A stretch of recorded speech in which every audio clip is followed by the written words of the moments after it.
Hi hello నమస్తే friends, మీరంతా బాగుండాలని సర్వదా కోరుకుంటాను.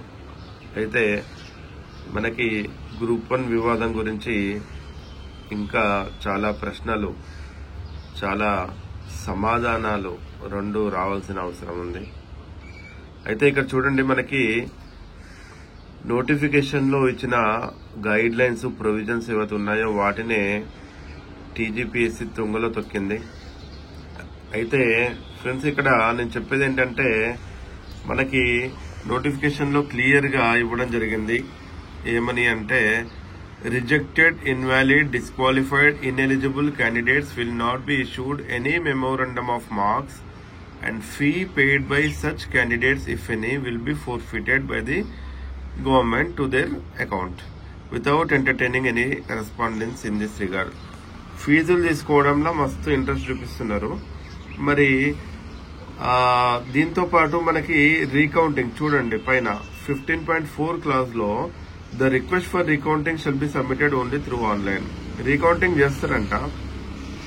రీకౌంటింగ్ చేస్తే బానే ఉంది, మరి డబ్బులు తీసుకుంటున్నారు ప్రతి పేపర్ కి 1000 రూపాయలు. సో ఒక్కొక్కరైతే 6 పేపర్లకి రీకౌంటింగ్ కట్టడం జరిగింది. సో ఎందుకంటే మనకి ఏ పేపర్లోనైనా కొన్ని మార్కులు పెరిగితే కొంత సంతోషంగా ఉండదు. ఎందుకంటే మనం రాసిన జవాబులకి సరి అయిన మార్కులు రాలేదని చెప్పేసి అందరిలో భావన కలుగుతుంది. కాబట్టి డెఫినెట్ గా ఈ రీకౌంటింగ్ గురించి అయితే అందరూ చాలా డబ్బులు పే చేసి, కొంతమంది డబ్బులు ఉన్నా లేకున్నా 1000 రూపాయలు అనేది పేపర్ కి పే చేయడం జరిగింది. చాలా మంది అయితే 6 పేపర్లకి 6000 పే చేయడం జరిగింది. అయితే చూడండి ఫ్రెండ్స్, కొంతమంది మరి ఇలా పే చేసిన తర్వాత కూడా కొంతమంది మార్క్స్ తగ్గాయని చెప్పి తెలుస్తుంది. కొంతమంది మార్క్స్ దాదాపు 99% మార్క్స్ అట్లాగే ఉన్నాయి, అంటే ఎటువంటి చేంజెస్ లేవు అని చెప్పేసి తెలుస్తుంది.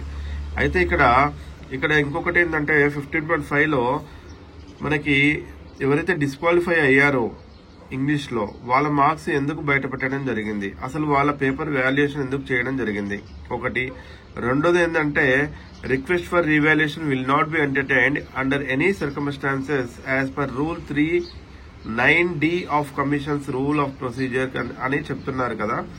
మరి రీవాల్యుయేషన్ అనేది అసలు ఎట్టి పరిస్థితుల్లో జరగదు అని చెప్పేసి అంటున్నారు.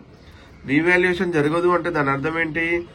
రీవాల్యుయేషన్ జరగదు అంటే ఈ రూల్స్ ప్రకారం, టీజీపీఎస్సీ రూల్స్ ప్రకారం రీవాల్యుయేషన్ అనేది ఉండదు అని చెప్పారు. బట్ కోర్టు ఆర్డర్ ఏమిచ్చిందంటే రీవాల్యుయేషన్ చేయండి, ఒకవేళ అది 8 నెలల్లో పాసిబిలిటీ లేకపోతే గనక దెన్ మీరు రీమెయిన్స్ కి వెళ్ళండి, ఎవరైతే క్వాలిఫై అయ్యారో ప్రిలిమ్స్ లో వాళ్ళకి మళ్ళీ ఎగ్జామ్ కండక్ట్ చేయండి అని చెప్పేసి చెప్పడం జరిగింది.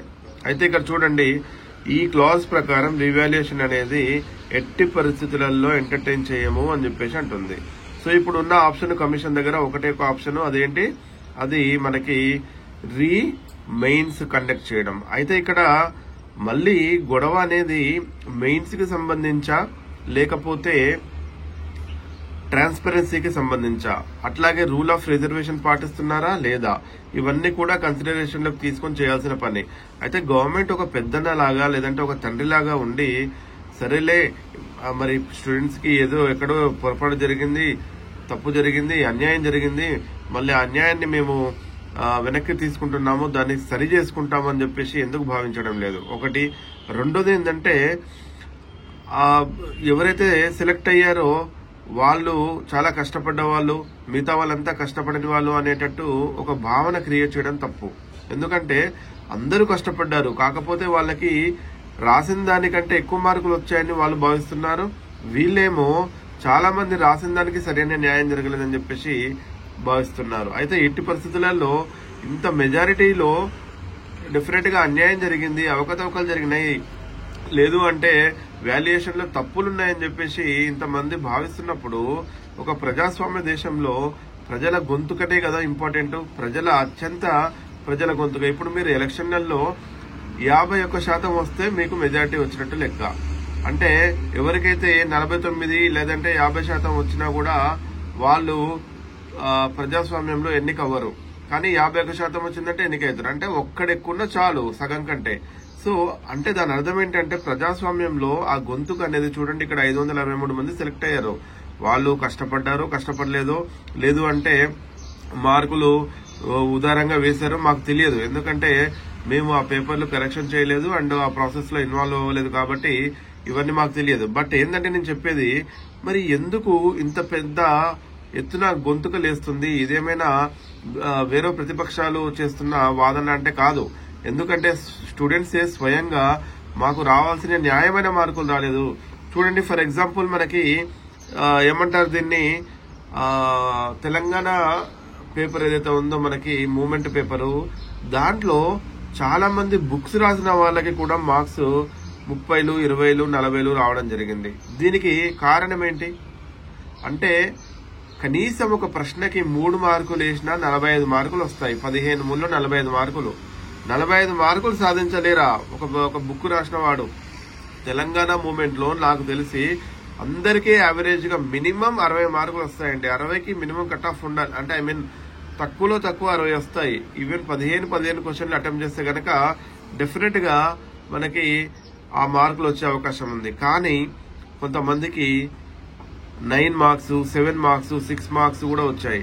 అంటే నాకు అర్థం కాని విషయం ఏంటంటే కనీసము ఒక్కొక్క క్వశ్చన్ ఏదైనా అటెంప్ట్ చేస్తే గనక మినిమం 1 మార్కు 2 మార్కులు వేసినా కూడా 2 మార్కులు ఇంటూ 15 ఎంత అవుతుందండి? 30 మార్కులు అవుతుంది. 30 మార్కులు కానీ మరి సింగిల్ డిజిట్ ఎక్కడి నుంచి వచ్చింది? సో అంటే క్లియర్ గా అవకతవకలు అనేవి జరిగినాయి అని చెప్పేసి తెలుస్తుంది. అవకతవకలు అంటే తెలిసి జరిగాయా తెలియక జరిగాయా అనేది మనం ఇప్పుడు డిసైడ్ చేయలేము.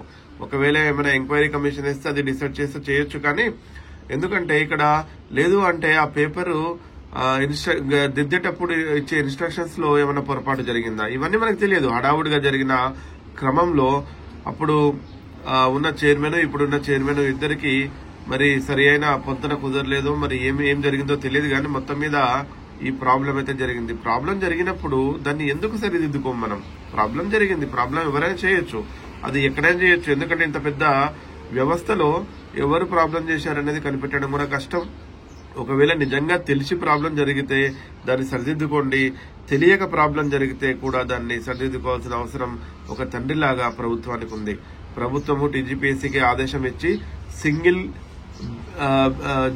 ఏదైతే బెంచ్ ఇచ్చిన జడ్జిమెంట్ ఏదైతే ఉందో ఆ జడ్జిమెంట్ ని సవాల్ చేస్తూ డివిజనల్ బెంచ్కి వెళ్తాను లేదంటే సుప్రీంకోర్టుకి వెళ్తాను అంటే ఇది ఒక కక్ష సాధింపు చర్యలాగానే ఉంటుంది. కానీ ఇది మన స్టూడెంట్స్ కి, నిరుద్యోగ యువతకి అన్యాయం చేసిన వారు అవుతారు. మళ్ళీ దానికి సరైన మూల్యం చెల్లించుకోవాల్సిన అవసరం ఎంతైనా ఉంటుంది.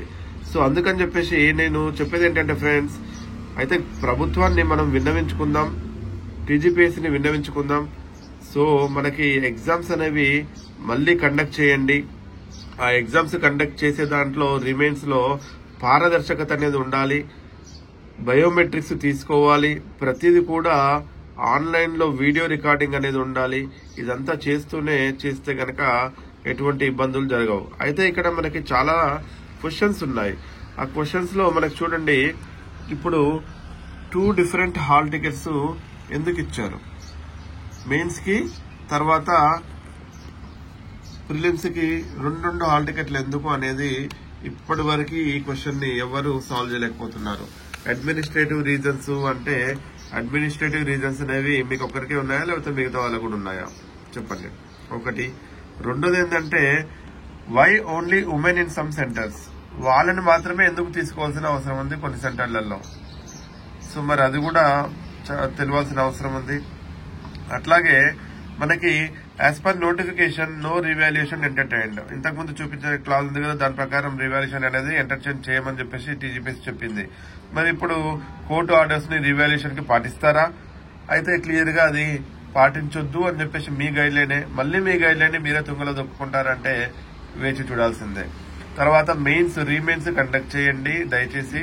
ఆ రీమెయిన్స్ జీవో 55 ఉపయోగించి రూల్ ఆఫ్ రిజర్వేషన్ పాటించి మీరు మెయిన్స్ కండక్ట్ చేస్తే ఎటువంటి ఇబ్బందులు లేకుండా ముందుకు సాగుతుంది. అలాగే రీకౌంటింగ్ 1000 రూపాయలు మెన్షన్ చేశారు, ఇక్కడ నేను నో మెన్షన్ అని రాశాను. బట్ మెన్షన్ చేసినా కూడా ఇప్పుడు నేను చెప్పేది ఏంటంటే రీకౌంటింగ్ కి ఒక 100 రూపాయలు 200 రూపాయలు పెట్టాలి. కానీ మరి 1000 రూపాయలు ఏంటండి? అందరు డబ్బున్న వాళ్ళే ఉంటారా? Why there is different numbers at different times in the number of mains attendance? ఇది చెప్పండి. ఇప్పుడు మెయిన్స్ కి మనకి ఎలక్షన్లలో కొన్ని లక్షల మంది ఓటర్లు ఎలక్షన్లలో ఓటు వేసినప్పుడు దాని సంఖ్య పెద్దగా తేడా ఉండదు. ఇక్కడ ప్రతిసారి ఒక్కొక్క నెంబర్ చెప్తున్నారు. ఒకసారి వెబినార్ లో ఒక నెంబర్ చెప్తారు, తర్వాత మళ్ళీ రిజల్ట్స్ వచ్చినప్పుడు ఒక నెంబర్ చెప్తారు. ఏంటిది అంటే ఒక చిన్న 20,000 మంది ఎగ్జామ్ రాస్తే ఒక్కొక్క సెంటర్ లో 700 500 ఉంటారు. ఆ 700 మందిని సరి అయిన బేరేజ్ వేసుకుని చేయలేరా attendance? Why only 10% success rate in Telugu medium candidates? అంటే ఏంటి, తెలుగు మీడియం వాళ్ళు దగ్గర 40% మంది ఎగ్జామ్ రాస్తే ఓన్లీ 10% కూడా లేదు, 9% ఉందంట సక్సెస్ రేటు. అంటే దాని అర్థం తెలుగు మీడియంలో ఆ ఆన్సర్ స్క్రిప్ట్ అంటే ఏదైతే బ్లూ ప్రింట్ ఉంటుందో అది సరిగ్గా ఇవ్వలేదని దాని అర్థమే కదా. ఇంకోటి ఏంటంటే బ్లూ ప్రింట్ అనేది ఓన్లీ సమ్ హైలైట్స్ మాత్రమే. అవన్నీ కూడా ఎవరైతే వాల్యుయేషన్ చేస్తారో ఆ వాల్యుయేషన్ చేసే వాళ్ళకి నాలెడ్జ్ ఉండాలి. ఈ అబ్బాయి రాసింది లేదా ఈ అమ్మాయి రాసింది, సో ఆమె స్వంతంగా ఆమె ఒపీనియన్ ఏందో రాసింది ఇక్కడ, అంతేగాని బుక్స్ లో ఉండేది లేదా బ్లూ ప్రింట్ లో ఉండే పదాలు వాడాలని దాని అర్థం కాదు. సో ఇది ఎందుకు అర్థం చేసుకోలేకపోతున్నారు? సో ఎప్పుడైనా సరే ఆ బ్లూ ప్రింట్ ఏంటంటే ఒక కీ లాంటిది. ఆ కీని యూజ్ చేసి మీరు అంటే ఎవరైతే ఎవాల్యుయేటర్స్ ఉన్నారో వాళ్ళు స్వంతంగా నిర్ణయం తీసుకోవాల్సిన టైం అది. ఇప్పుడు వాళ్ళకి ఏంటంటే మంచిగా క్లియర్ గా డెలిబరేట్ చేశాడు, మంచిగా డిస్కస్ చేశాడు ఆన్సర్ గురించి అని చెప్పేసి వాళ్ళకి అనిపిస్తే గనక మంచి మార్కులు వేయాలి. అయితే ఇప్పుడు మనకి గవర్నమెంట్ చెప్పిన దాని ప్రకారం మోడరేషన్ అంటే ఏంటంటే, మోడరేషన్ అనేది ఇష్టం వచ్చినట్టు మార్కులు వేయడం కాదు. ఒక క్వశ్చన్ కి 10 మార్కులు ఉంటే 10 మార్కులకి సో ఇంత రాస్తే మినిమం ఇన్ని మార్కులు వేయాలి, ఇంత రాస్తే మినిమం ఇంత మార్కులు వేయాలి, ఎక్స్ట్రాడినరీగా రాస్తే ఇన్ని మార్కులు వేయాలి అనేది ఒక మోడరేషన్ అనేది ఉంటుంది. ఆ మోడరేషన్ ని పాటించలేదు, క్లియర్ గా గంగలో తొక్కారని చెప్పేసి తెలుస్తా ఉంది. అయితే ఇవన్నీ కూడా problems. How and why political leaders and elite families sons daughters and other family members topped the exam? అంటే ఇది ఒక నమ్మలేని నిజం. చాలా మంది ఉన్నారంట, అది ఇంకా బయటికి రావాల్సిన అవసరం ఉంది. If court orders to conduct remains, why not following the orders of court? అయితే రీమెయిన్స్ కండక్ట్ చేయడానికి క్లియర్ గైడ్ లైన్స్ ఉన్నాయి. ఎందుకంటే రీవాల్యుయేషన్ చేయండి అని చెప్పారు, కానీ రీవాల్యుయేషన్ అనేది పాసిబుల్ అవ్వదు. అది ప్రభుత్వానికి తెలుసు అండ్ టీజీపీఎస్సీకి తెలుసు. జీవో 55 జీవో 29 ని ఎందుకు ఇంకా ఆడుకుంటున్నారు? మనకి స్టూడెంట్స్ మేము మోసపోతున్నాము, మేము అన్యాయానికి గురవుతున్నాం అని చెప్పిన తర్వాత కూడా ఇప్పుడు రీమెయిన్స్ కండక్ట్ చేయండి, మళ్ళీ ప్రిలిమ్స్ స్పెషల్ లిస్ట్ తీసి జీవో 55 ని ఫాలో చేస్తూ తీసి దాన్ని మీరు రీమెయిన్స్ కండక్ట్ చేస్తే గనక టీజీపీఎస్సీ కానీ ప్రభుత్వానికి కానీ మర్యాద నిలబడుతుంది. అండ్ నెపోటిజం ఎప్పటి వరకు ఇది కంటిన్యూ అవుతుంది అండ్ ఎప్పటి వరకు ఉంటుంది? At what cost? అంటే ఎంతమంది పిల్లల్ని బలి తీసుకోవాలి, లేదంటే ఎంతమంది పిల్లల జీవితాలతో ఆడుకున్న తర్వాత నెపోటిజం అనేది అంతమవుతుంది. నెపోటిజం అంటే ఎవరైతే ప్రభుత్వాధికారులు కానీ లేకపోతే ఏమంటారు గవర్నమెంట్ కి సంబంధించిన మంత్రులు కానీ ఎమ్మెల్యేలు కానీ లేదంటే దాంట్లో ఉన్న గొప్ప గొప్ప మేధావులు ఉన్నారు కదా, వాళ్ళందరి ఫ్యామిలీ మెంబర్స్ మాత్రమే సపోర్ట్ చేస్తూ ఉద్యోగాలు రావడం, లేదంటే ఈ ప్రభుత్వంలో గాని రాజకీయాల్లో గాని వాళ్ళకి సంబంధించి మాత్రమే ఎందుకు పదవులు ఇస్తున్నారు అనేది ఇక్కడ ఈ నెపోటిజం. ఇది ఎంతవరకు ఉంటుంది? At what cost? అంటే ఇంకెంతమంది పిల్లలు బలవ్వాలి, లేదంటే ఎంతమంది పిల్లల జీవితాలు నాశనం అవ్వాలి, దాని తర్వాతనే మీరు అర్థం చేసుకుంటారా ప్రభుత్వం అనేది లేదంటే టీజీపీఎస్ అనేది ఎటువంటి ఇబ్బందులు లేకుండా పారదర్శకంగా నిర్వహించాల్సిన పరీక్షని ఇంకా ఎన్ని రోజులు ఇలా మీరు కంటిన్యూ చేస్తారు? 2022లో వచ్చిన నోటిఫికేషన్ ని ఇంకా ఎప్పటి వరకు కొనసాగిస్తారని చెప్పేసి నేను అడుగుతా ఉన్నాను. సో ఇది నాకు ప్రభుత్వానికి అండ్ టీజీపీఎస్సీకి సూటి ప్రశ్న. ఫ్రెండ్స్, మీరందరూ మన ప్రభుత్వాన్ని ప్రశ్నిద్దాం, మన గొంతుకని లేవనెత్తుదాం. సో మనకి డెఫినెట్ గా న్యాయం జరుగుతుంది. ఆ భగవంతుడు మనకి సర్వదా తోడుగా ఉంటాడు. Thank you so much.